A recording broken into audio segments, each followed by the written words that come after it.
আমরা আলোচনা করছিলাম সুনাম মূল্যায়নের পদ্ধতি নিয়ে। অলরেডি আমরা আলোচনা করেছি অ্যাভারেজ প্রফিট মেথড এবং ওয়েটেড অ্যাভারেজ প্রফিট মেথড নিয়ে। আজকে আলোচনা করতে চাই সুপার প্রফিট মেথড। শুরুতেই আমরা জানব যে সুপার প্রফিট বলতে কি বুঝি। কোনো প্রতিষ্ঠান সমশ্রেণীর অন্য প্রতিষ্ঠান থেকে যে বাড়তি মুনাফা অর্জন করে তাকে অতি মুনাফা বলে। প্রতিষ্ঠানের বাড়তি মুনাফা অর্জনের ক্ষমতা থেকে সৃষ্টি হয় সুনামের। আচ্ছা, একটু উদাহরণ দিয়ে যদি আমরা বুঝি যে রহিম এবং করিম দুজনেই কাপড়ের ব্যবসা করে এবং দুজনেই সমপরিমাণ মূলধন বিনিয়োগ করেছে। এখন রহিম প্রতি মাসে ইনকাম করে 50,000 টাকা এবং করিম প্রতি মাসে ইনকাম করে 60,000 টাকা। তাহলে করিম যে অতিরিক্ত 10,000 টাকা ইনকাম করে সেটাই কিন্তু অতি মুনাফা বা সুপার প্রফিট। আচ্ছা, এই অতি মুনাফা পদ্ধতিতে আমরা গুডউইল কিভাবে নির্ণয় করব? Goodwill equals to super profit into years of purchase. আমরা শুরুতে আলোচনা করেছিলাম, তখন বলেছিলাম যে ইয়ার্স অফ পারচেজ বা বর্ষ সংখ্যা, আদর্শ বর্ষ সংখ্যা হচ্ছে 2 থেকে 4-এর মধ্যে। আচ্ছা, এই সুপার প্রফিট নির্ণয় করতে গেলে কিছু ধাপ অতিক্রম করতে হয়। আমরা আগে জেনে নেব সেই ধাপগুলি কী কী।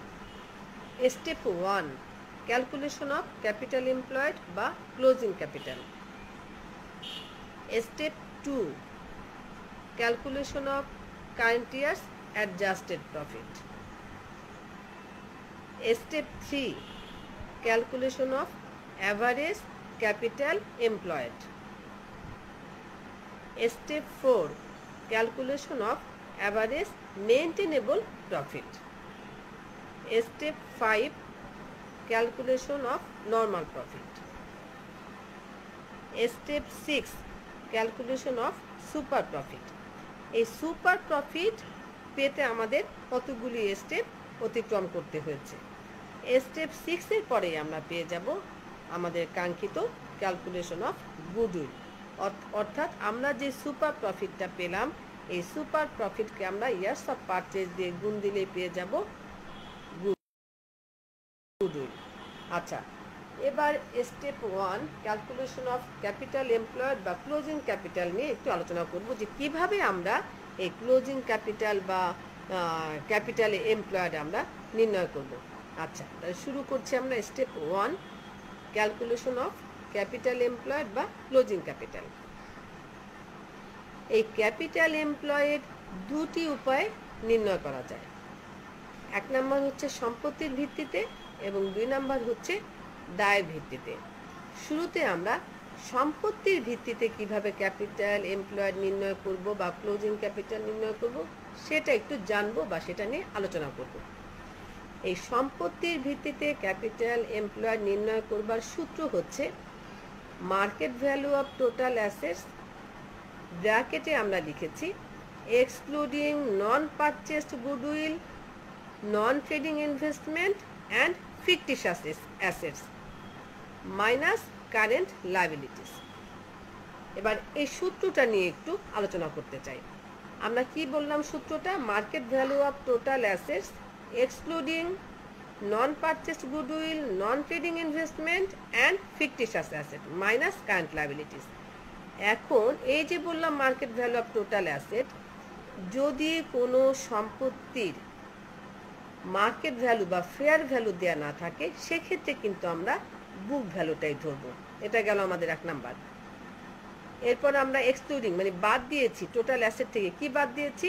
নন পারচেসড গুডউইল। আচ্ছা, যদি এমন থাকে অঙ্কের মধ্যে শুধু গুডউইল, সেক্ষেত্রে আমরা ধরে নেব যে এটা নন পারচেসড গুডউইল। কারণ আমরা যখন আলোচনা করছিলাম গত ক্লাসে সুনামের মূল্যায়ন নিয়ে, তখন বলেছিলাম কোনো প্রতিষ্ঠানের সুনামের মূল্য মূলত মূল্যায়নকারীর বিবিধ অনুমানের উপর নির্ভরশীল। এখানে অনেক কিছু অনুমান করা যাবে, তবে যা কিছু অনুমান করা হোক না কেন সবই টিকা দিতে হবে। আচ্ছা, এখন অঙ্কের মধ্যে যদি শুধু গুডউইল থাকে তাহলে আমরা ধরে নেব যেটা নন পারচেসড গুডউইল এবং এটা আমরা টোটাল অ্যাসেটের ভিতর আনবো না। কিন্তু যদি এভাবে থাকে গুডউইল অ্যাট কস্ট বা পারচেসড গুডউইল, তাহলে সেই গুডউইল টোটাল অ্যাসেটের ভিতর আসবে। আচ্ছা, এবার আসি ইনভেস্টমেন্ট নিয়ে।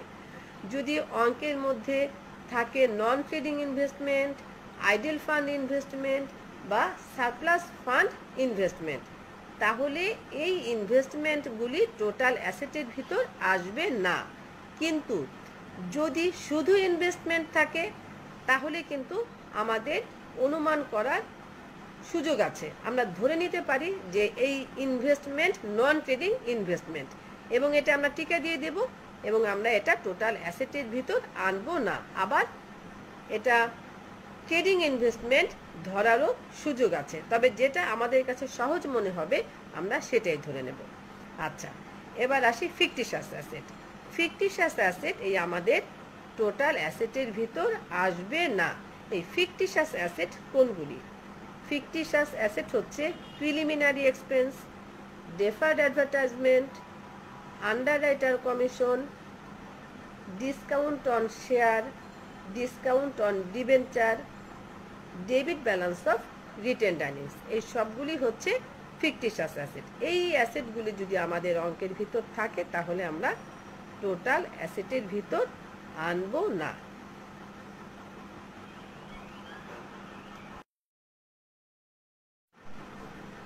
আমাদের স্টেপ 2 কি ছিল? Calculation of current years adjusted profit. এই কারেন্ট ইয়ার্স অ্যাডজাস্টেড প্রফিট আমরা কিভাবে বের করব? আমাদের অঙ্কে কারেন্ট ইয়ার্স প্রফিট দেয়া থাকবে। আচ্ছা, আমরা নিলাম কারেন্ট ইয়ার্স প্রফিট। এই কারেন্ট ইয়ার্স প্রফিট থেকে কি কি সমন্বয় করতে হবে? যদি ডেপ্রিসিয়েশন আমরা কারেন্ট ইয়ার্স প্রফিট থেকে বাদ দিব, interest on investment current years profit থেকে বাদ দিব, তবে এই ইনভেস্টমেন্ট অবশ্যই হতে হবে নন ট্রেডিং ইনভেস্টমেন্ট। আমরা যোগ করব ইন্টারেস্ট অন ডিবেঞ্চার, আমরা যোগ করব interest on long term loan. এই বিষয়গুলি আমরা কারেন্ট ইয়ার্স প্রফিটের সাথে যোগ বিয়োগ করব, যেটা অলরেডি বললাম।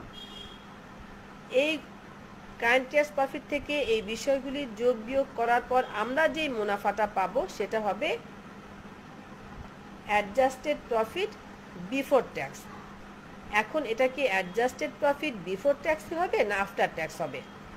এই বিষয়টিও কিন্তু সম্পূর্ণ অনুমানের উপর। যদি ডেফিনেটলি বলা না থাকে যে current years profit after tax অথবা current years profit before tax, এই কথাটা যদি অঙ্কের মধ্যে বলে দেওয়া না থাকে যে current years profit before tax অথবা current years profit after tax, এই কথাটা অঙ্কে বলে দেওয়া না থাকলে আমাদের ধরে নেওয়ার সুযোগ আছে যে এটা current years profit after tax. আর বিফোর ট্যাক্স যদি ধরি সেক্ষেত্রে আমরা ট্যাক্স বাদ দিব 40%, কারণ আমরা জানি যে কর্পোরেট ট্যাক্স রেট হচ্ছে 40% যদি বলে দেওয়া না থাকে। এই সব কিছু সমন্বয় করার পর আমরা পাবো কারেন্ট ইয়ার্স অ্যাডজাস্টেড প্রফিট। তবে এই প্রসঙ্গে একটা কথা বলি, একই অঙ্কের মধ্যে যে সমস্ত বিষয়গুলি থাকবে এমন কিন্তু নয়। আচ্ছা, স্টেপ 3তে আমরা কি ক্যালকুলেশন করব? Calculation of average capital employed. আচ্ছা, এই অ্যাভারেজ ক্যাপিটাল এমপ্লয়েড বের করার সূত্র হচ্ছে, আমরা স্টেপ 1-এ যে ক্যাপিটাল এমপ্লয়েড বের করেছি এবং স্টেপ 2-তে যে কারেন্ট ইয়ার্স অ্যাডজাস্টেড প্রফিট বের করেছি, এই স্টেপ 1-এর ক্যাপিটাল এমপ্লয়েড থেকে স্টেপ 2-এর কারেন্ট ইয়ার্স অ্যাডজাস্টেড প্রফিটের হাফ বিয়োগ করব, তাহলেই আমরা পেয়ে যাব average capital employed.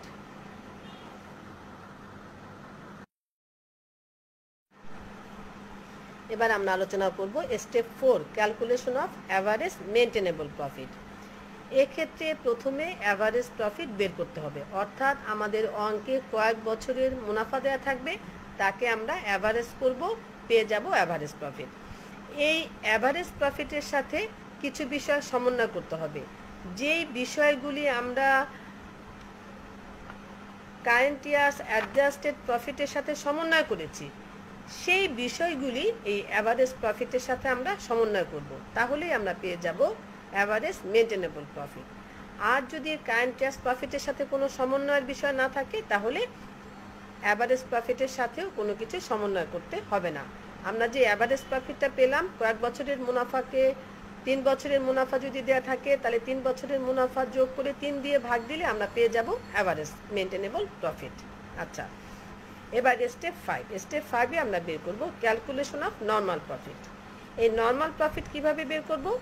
Average capital employed যেটা আমরা স্টেপ 3 তে বের করেছিলাম, এই অ্যাভারেজ ক্যাপিটাল এমপ্লয়েডের সাথে আমরা গুণ করব নর্মাল রেট অফ রিটার্ন। আচ্ছা, এখন এই নর্মাল রেট অফ রিটার্ন কত হবে? অঙ্কে দেওয়া থাকতে পারে। যদি অঙ্কে দেওয়া না থাকে সেক্ষেত্রে 10% থেকে 20%-এর মধ্যে যে কোনো একটা আমরা ধরে নিতে পারি। তাহলে অ্যাভারেজ ক্যাপিটাল এমপ্লয়েডের সাথে নর্মাল রেট অফ রিটার্ন গুণ করলে আমরা পাবো নর্মাল প্রফিট। আচ্ছা, এবারে আসি step 6 A, calculation of super profit. Step 4 এ আমরা নির্ণয় করেছি অ্যাভারেজ মেনটেনেবল প্রফিট এবং স্টেপ 5 এ আমরা নির্ণয় করেছি নর্মাল প্রফিট। এই অ্যাভারেজ মেনটেনেবল প্রফিট থেকে নর্মাল প্রফিট বিয়োগ করলে আমরা পাবো সুপার প্রফিট। এখন এখানে একটা কথা বলতে চাই, অ্যাভারেজ মেনটেনেবল প্রফিট যদি নর্মাল প্রফিটের থেকে ছোট হয় তাহলে কিন্তু সুপার প্রফিট হবে না, আর তখন গুডউইলও হবে না। কিন্তু সুপার প্রফিট হতে হলে অবশ্যই অ্যাভারেজ মেনটেনেবল প্রফিট নর্মাল প্রফিটের থেকে অবশ্যই বেশি হতে হবে। আর স্টেপ 7 এ আমরা ক্যালকুলেশন করব গুডউইল। এবার আমরা গুডউইল কিভাবে ক্যালকুলেশন করব? এই যে আমরা স্টেপ 6 এ যে গুডউইল পেলাম, স্টেপ 6 এ যে আমরা সুপার প্রফিট পেলাম, এই সুপার প্রফিটের সাথে ইয়ার্স অফ পারচেজ অর্থাৎ বর্ষ সংখ্যা গুণ দিলেই আমরা পেয়ে যাব আমাদের কাঙ্ক্ষিত গুডউইল সুপার প্রফিট মেথডে। আজকে এই পর্যন্তই।